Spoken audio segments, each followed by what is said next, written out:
अस्सलाम वालेकुम नाजरीन, आप देख रहे हैं इंसाफ न्यूज़ पाकिस्तान और मैं हूँ आपका मेज़बान जावेद खान। जिस तरह फ़ाइनल कॉल दी गई थी पाकिस्तान तहरीक इंसाफ के जानिब से और फ़ाइनल कॉल के मुज़ाहिरीन और काबिले जब इस्लामाबाद पहुँचना शुरू हुए डी चौक पे, जिस तरह वो कल पहुँचे और उसके बाद एक उन्होंने जश्न मनाया, लेकिन रात गए वो जश्न जो है वो मातम में तब्दील हुआ। उसकी बड़ी वजूहत ये थी कि पाकिस्तान के जो सिक्योरिटी फोर्सेस है उन्होंने उन पर एक अंधाधुंध फायरिंग शुरू की, शेलिंग की। जब शेलिंग की तो उसके बाद जो है वो उसे ग्रैंड ऑपरेशन का नाम दिया गया, जिसमें मुतअद्दिद अफराद को जो है वो हलाक किया गया, बल्कि शहीद किया गया, और मुतअद्दिद बल्कि सैकड़ों अफराद को जो है वो ज़ख्मी कर दिया। ये ऑपरेशन सिक्योरिटी फोर्सेस की जानिब से किया गया, जिसमें मुख्तलिफ एजेंसीज़ के लोगों ने, आर्मी और पुलिस समेत रेंजर्स के अफराद ने हिस्सा लिया। अब ये ऑपरेशन यकीनन एक मुज़ाहमती ऑपरेशन है। इस ऑपरेशन की हम में से किसी भी शख्स को जो है वो हिमायत नहीं करनी चाहिए थी। जिस तरह अंधाधुंध फायरिंग की गई पाकिस्तान के निहत्ते अवाम पे, जिस तरह उनको जो है वो रात गए लाइटें बंद करके डी चौक में जो है वो एक कटहरे में बंद करके जिस तरह उन पर जुल्म सितम किया गया, ये एक काबिल मुज़ाहमती बात है। क्यों ना कि आज से पहले इस तरह कभी नहीं हुआ कि जब भी कारकुन अपने मुतालबात मनवाने के लिए इस्लामाबाद का रुख करे और उन पर इस तरह अंधाधुंध फायरिंग हुआ। ये तारीख में पहली मरतबा हुआ है कि एक सियासी जमात के कारकुनों पे, रात गए निहत्ते कारकुनों पे जो है वो अंधाधुंध फायरिंग की गई, शेलिंग की गई, और जिसमें से जो है वो अब तक के इतलात के मुताबिक 1 दर्जन के करीब अपराध शहीद हुए हैं, जबकि सैकड़ों अपराध जो है वो ज़ख्मी हुए हैं। जो शहीद अपराध उनके लिए अली अमीन गंडापुर ने जो है वो 1-1 करोड़ रुपए का ऐलान किया है, और उन्होंने साथ ये भी कहा है कि हम आने वाले दिनों में एक मजबूत ताकत के साथ अपना एक नया अमल बनाएंगे और एक मतलब फिर जो है वो शायद इस्लामाबाद का वो रुख करें।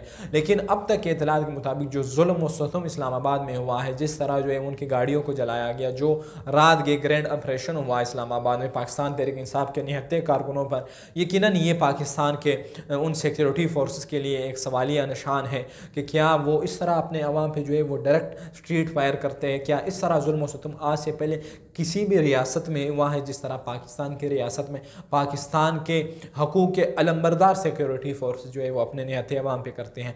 ये सवालिया निशान जो है वो आने वाले दिनों में शायद एक मुश्किल कड़ी कर दे, पाकिस्तान को जो है वो 2 हिस्सों में तकसीम करने की तरफ ये ना चला जाए। क्यों ना कि जिस तरह रात गए एक स्ट्रीट फायर की गई उन निहत्ते अवाम पे, जिन्होंने 3 दिन मुजाहिरों के शक्ल में जो है वो पाकिस्तान तहरीक इंसाफ के काफिले को लीड किया और इस्लामाबाद पहुँचे और अपने मुतालिबात मनवाने के लिए उन्होंने 3 रातें जो है वो नींद के बगैर गुजारी, और बिलाखिर उन पर जो है वो स्ट्रीट फायर किया गया।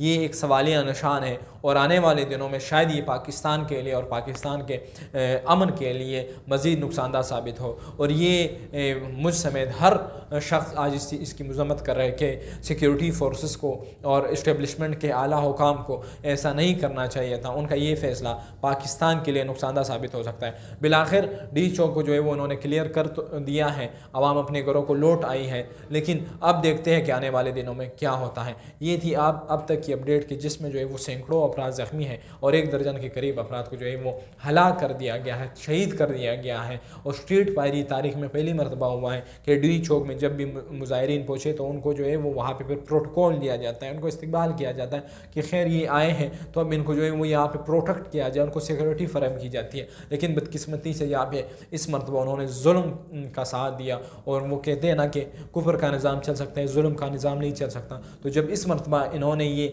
इंतहाई खौफनाक जुल्म किया है सिक्योरिटी फोर्सेस ने, यकीनन इसका जो है वो एक सख्त रद्द-ए-अमल आने वाला है, और इस सख्त रद्द-ए-अमल से पाकिस्तान को नुकसान पहुँचेगा।